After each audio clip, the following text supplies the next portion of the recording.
welcome to Storytime. I'm Flyleaf the Book Fairy, your friendly neighborhood storybook fairy, and I have a question for you. What's your superpower? Mine is telling stories. I'd love to know what some of yours are. And today's book is all about answering that question. What's my superpower?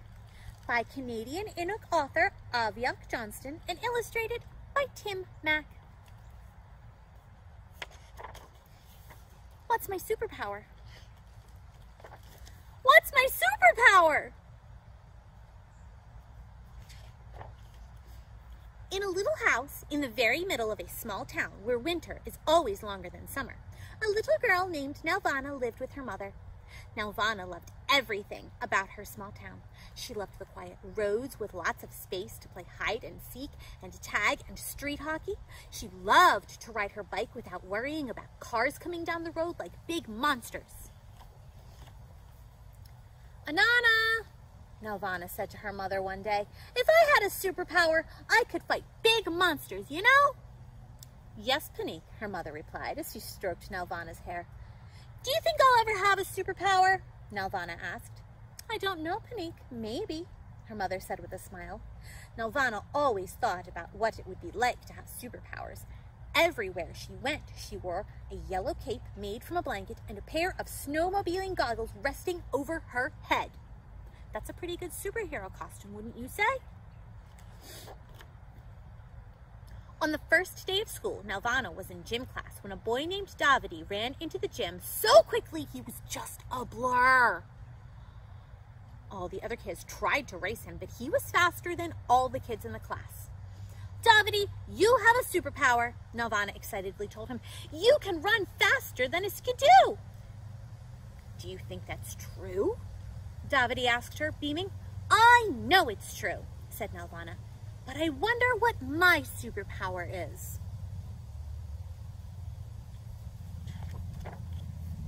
Nelvana went home after school and told her mom all about Davide. "He was so fast, he almost burned the floor of the gym," Nelvana told her.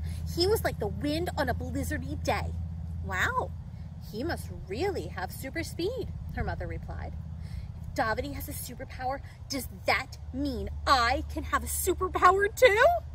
Nelvana asked. "I'm sure we'll find out soon," her mom said. Nelvana imagined herself flying in the sky, or talking to animals, or even breathing underwater.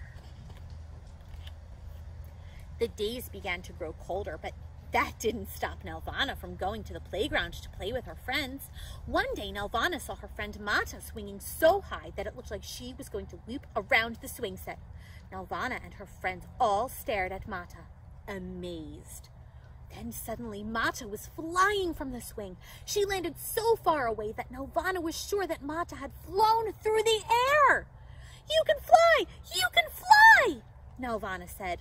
Mata smiled widely. "Really?" she asked. "Of course," Nelvana said. "If you keep practicing, someday you'll be able to fly all the way around the world." When Nelvana went home that day, she told her mom about the amazing flying girl she had seen at the playground. "She was flying?" her mom asked. "Well, she was jumping very far," Nelvana explained, "but I think she'll be able to fly for real if she keeps trying." Nelvana started jumping around the house off the couch and the tables, trying to see if she could be like Mata. "I don't think your superpower is flying, Panique," her mom said, "but don't worry.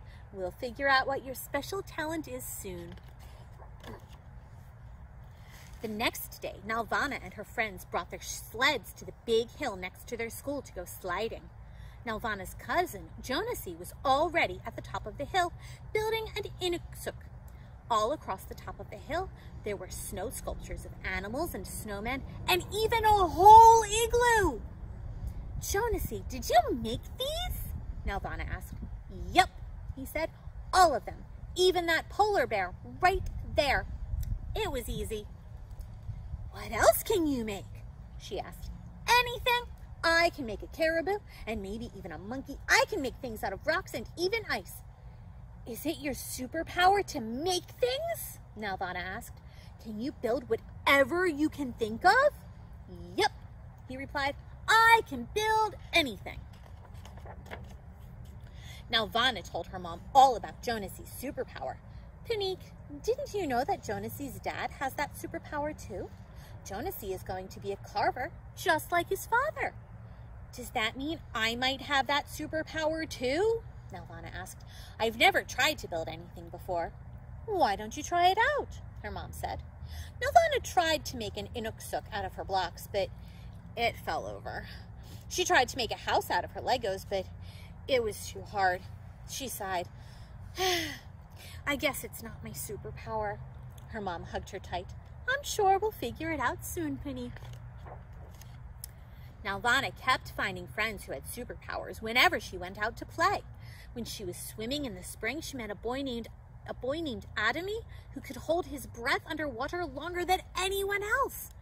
They were playing games in the water, and now Vanna wanted to see who could hold their breath the longest. She thought she had been under the water for minutes, but after she ran out of breath and came up to the surface, Adamy stayed underwater for much longer. When he finally came up, Nelvana said, You can hold your breath for a really long time. That must be your superpower. Do you think so? Adamy said. I know so, Nelvana said. Cool, Adamy said. It's like I'm half fish. Nelvana was happy for her friends. They had all found the things that they were good at. She liked to tell them they had superpowers, and she liked to see them smile. They all seemed so happy to have a special talent. But Nelvana wished she knew what her superpower was. Anana, Nelvana said when she came home from school one day, I still don't know what my superpower is. Am I ever going to figure it out? Her mom gave her a big smile. I think I know what your superpower is, Panique, she said. Nelvana looked up at her mom, excited but confused. What is it? Can I fly like Mata? Or am I really strong? No, Panique. Can't you see? Her mother asked as she hugged Nelvana close. Your superpower is making people feel good about themselves. Nelvana smiled. I think that's a good superpower to have, she said.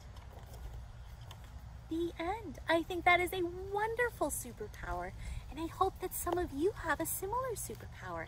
If you like this story, please ask your grown-up to help you click the thumbs up button so that other kids can find and like this story just as much as you did. And I'll see you another day for another story. Goodbye, friends.